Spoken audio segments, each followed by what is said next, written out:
Games Workshop finally put the Kill Team in Kill Team, and Warcry's back.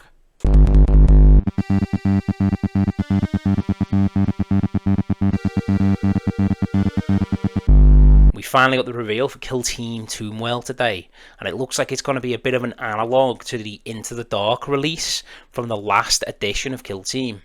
I really love Into the Dark and the Close Quarters Combat rule set, and I'm really excited to see what this sort of new iteration of that environment looks like. To begin with, we've got the elite Space Marines of the Deathwatch. They are among the most versatile and adaptable warriors in the galaxy, each a veteran of dozens of wars and trained in the use of specialist weapons for the sole purpose of ending the Xenos threat. So these guys are really sort of old school cool, you know.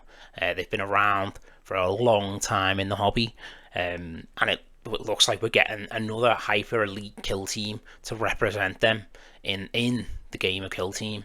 It's kind of cool. It seems a little bit like it's got like list tailoring built in, and here we can see some of the operatives from the team. It's a 5-man kill team overall, so you only get to pick 5 models, but here we've got a Demolisher, and he looks like he's from the Wolf Spear chapter, which is one of the few successor chapters to the Space Wolves, and he's equipped with a heavy power hammer, which is kind of like one of the signature weapons from the previous Deathwatch kit. We've also got the Disruptor. He looks like he's kind of going to be the comms kind of Vox Breaker equivalent. We've got a Marksman, which looks like a standard long range variant.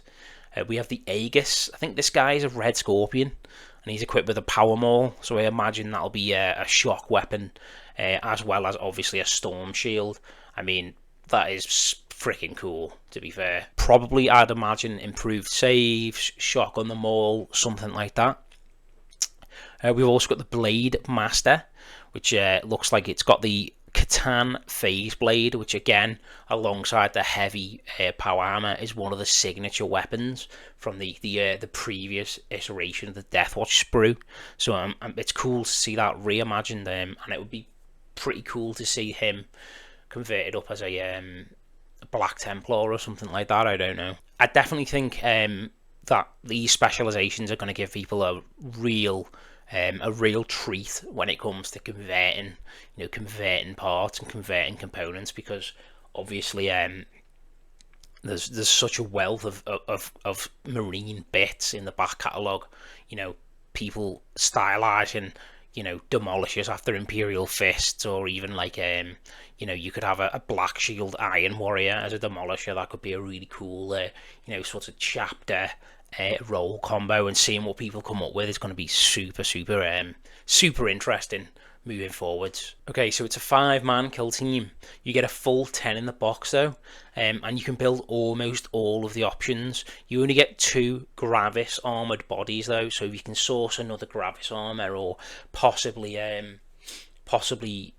sub in a Terminator. Like, I know the Kill Team Cassius used to have a really cool Salamander Terminator, so it'd be interesting if you could probably swap out the Horde Slayer, who's got the the combi Flamer and Bolter, for the old school Salamander Terminator possibly, or something like that.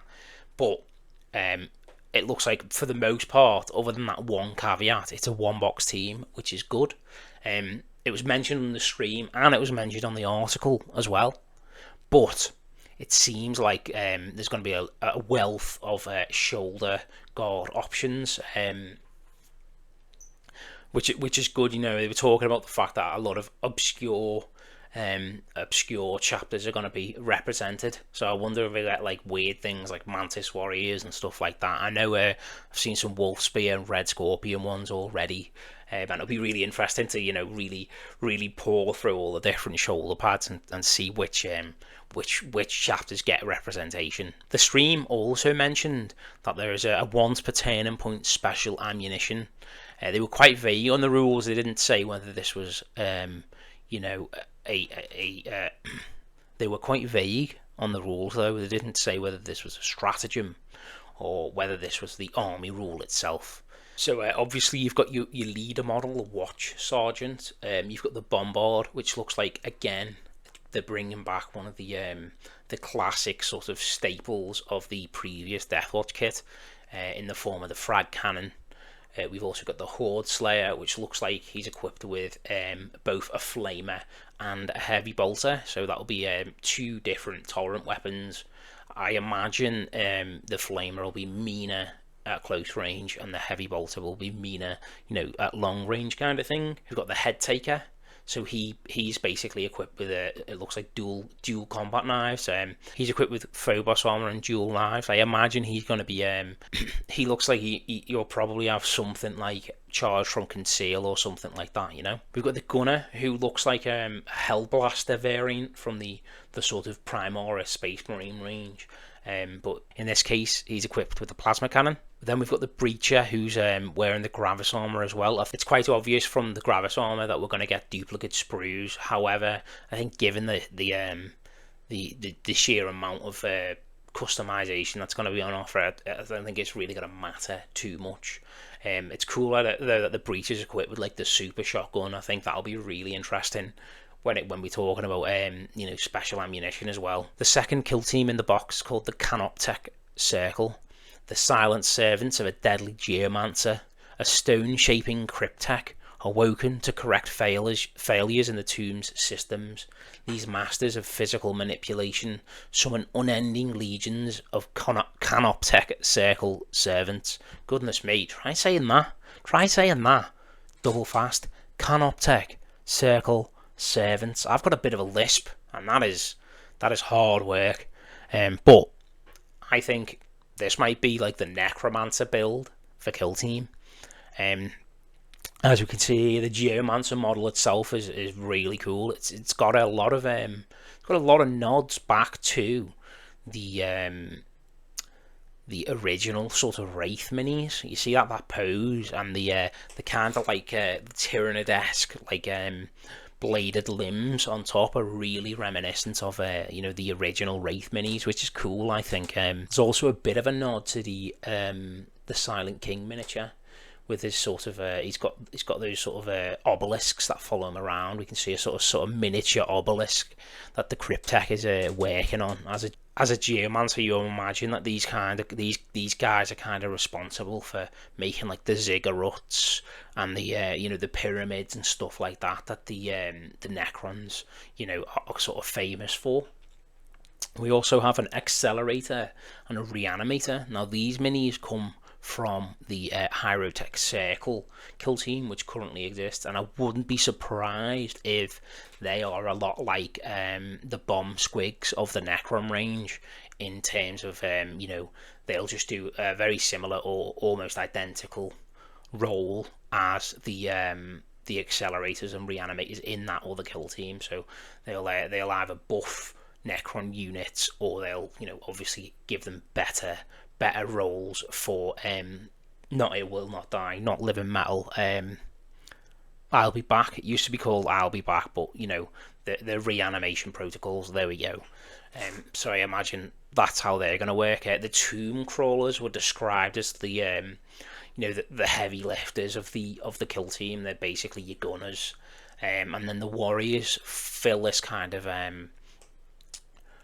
this sort of weird little niche within the team where they're like expendable drones, but they always return. So I think that's why I'm saying maybe this is like the Necromancer build of of Kill Team. If you ever played Diablo back in the day, I mean, I'm sure there's a Necromancer out now as well, to be fair, but if you ever played Diablo back in the day, you'd just be summoning like skeleton shitters and throwing them at the enemy. I imagine it's going to be quite powerful to be able to, summon macro sites and just keep throwing them at, a 5-man kill team with like the Deathwatch or the Raveners.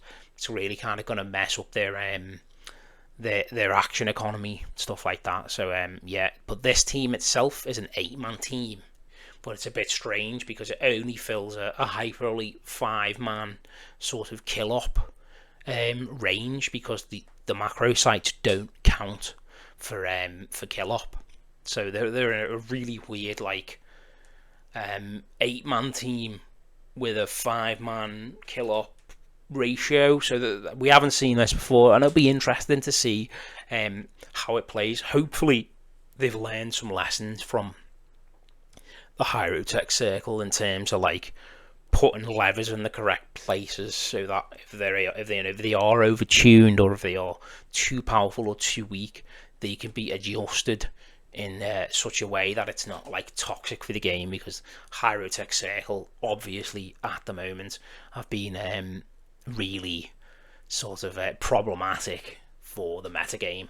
Being able to project your shooting through your your little thralls, your little shit dudes, was always a really interesting thing, I think, and quite thematic for the Necrons. If you ever read The Infinite and the Divine, the Necron lords and that are constantly inhabiting the minds of their little minions and stuff like that. So I do think I'm interested to see what the rules are going to be like. I almost feel like these are going to be the the battle clade of this box set, in terms of like, on the face of it, they're a less they're a less interesting faction. They've got less mass appeal, but the rules could really make them.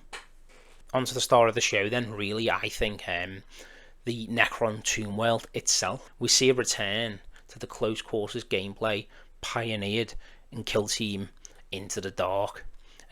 So basically we get a Killzone Tomb World, which is a fully modular set of walls and doors, which is essentially just Into the Dark 2.0.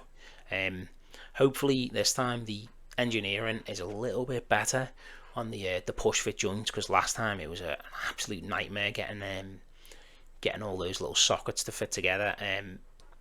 I'll be really interested to see how the community paints this one up as well, because I imagine someone like El Miniaturista, who does really highly polished OSL and stuff like that, and special effects, if he got his hand on this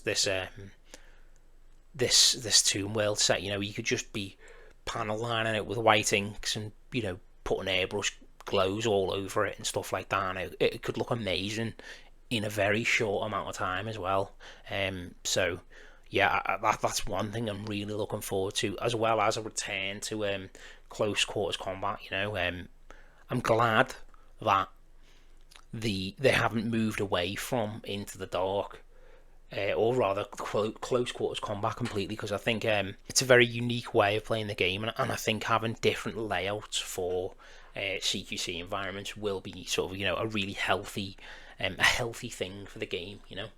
Within the article we get sort of three distinct elements described to us. So we get shimmering portals, teleportation pads, and regenerating walls, and we can kind of see these. I've just ripped the images off the Warhammer community website here, and we can see each of these sort of elements on the board.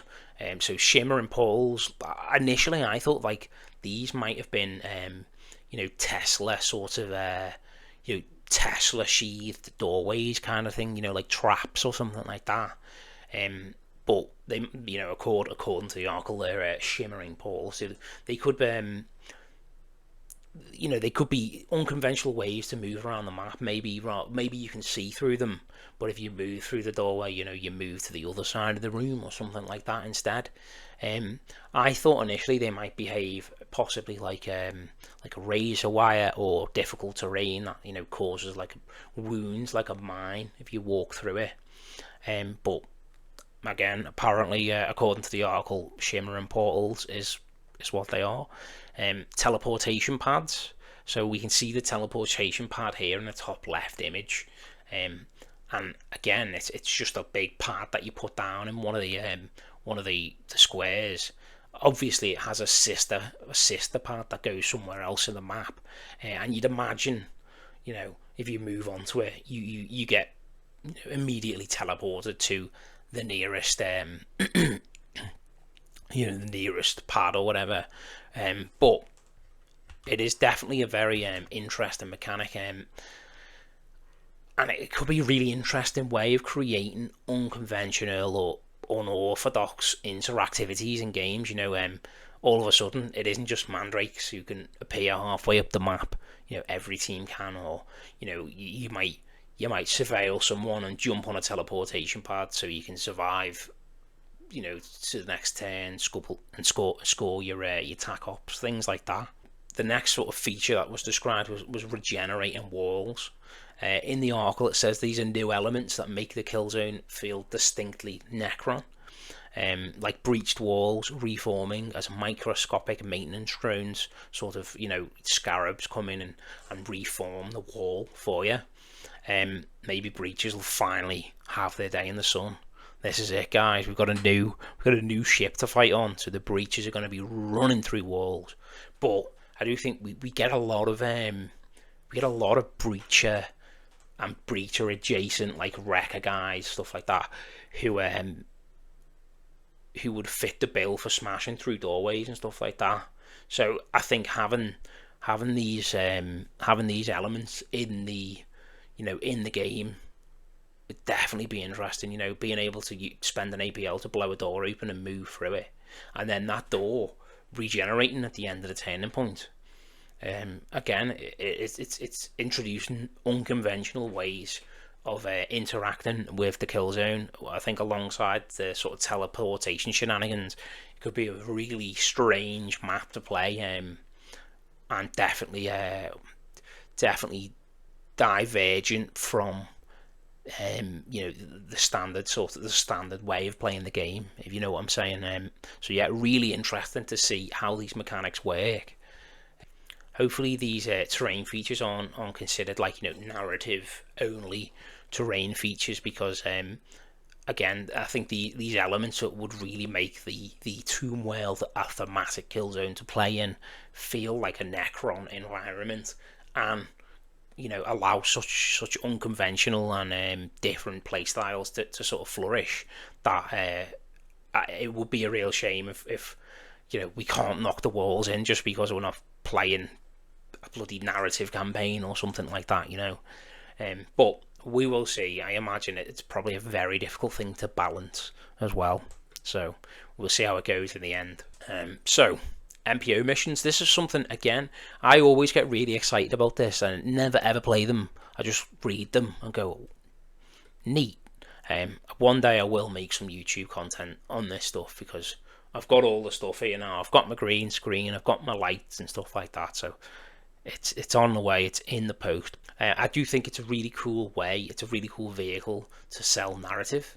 So much like the Kill Team Typhon, the box includes a full unit of NPOs. So we get 10 Necron Warriors and we get 3 Scarab Swarms. They can be used in co-op and narrative play, essentially, which is, I think it's a very cool kind of vehicle for narrative play, in terms of it's almost a sort of a show don't tell kind of thing. I don't know if you're familiar with that from English, but we'll be able to sort of play through the narrative elements of the game and make our own stories, rather than just read a book and be told this was the tomb world of Pharaoh Tutankhamun or whatever. Yeah, pretty much. I think this is a banger of a box. I'll be interested to see if the tomb world gets the same treatment as Into the Dark, or if we get like sort of like Volkus was, with tenuously linked sort of terrain elements just packaged in with Volkus stuff, basically, or we get like the full Into the Dark treatment with extra modular components and narrative stuff, things like that. Fingers crossed though, those telepads and the other bits and bobs aren't narrative locked. I think looking at it, we've got like boxes and bits of rubble on the floor, which look just sort of kind of bland enough and normal enough to be part of the the competitive play pack. But then I look at things like the telepad and the like there's tombs, there's like kind of Necron coffins that are dotted around as well, and they all seem too narratively linked to what the Deathwatch would be doing on the tomb ship, to not just be like narrative terrain. Again, we will see. But are you hype? I'm pretty hype. I mean, it's going to be awesome being able to play Raveners versus Deathwatch as well. I think that's going to be thematically a sick matchup. Yeah, I'm really excited. If this little summary was informative for you or helpful in any way, please consider giving me a like and a subscribe, all that good stuff. I'm only a small channel. I've got less than 100 subscribers right now. I'm enjoying it, you know. But yeah, that'd be fantastic. Cheers. Thanks for your time.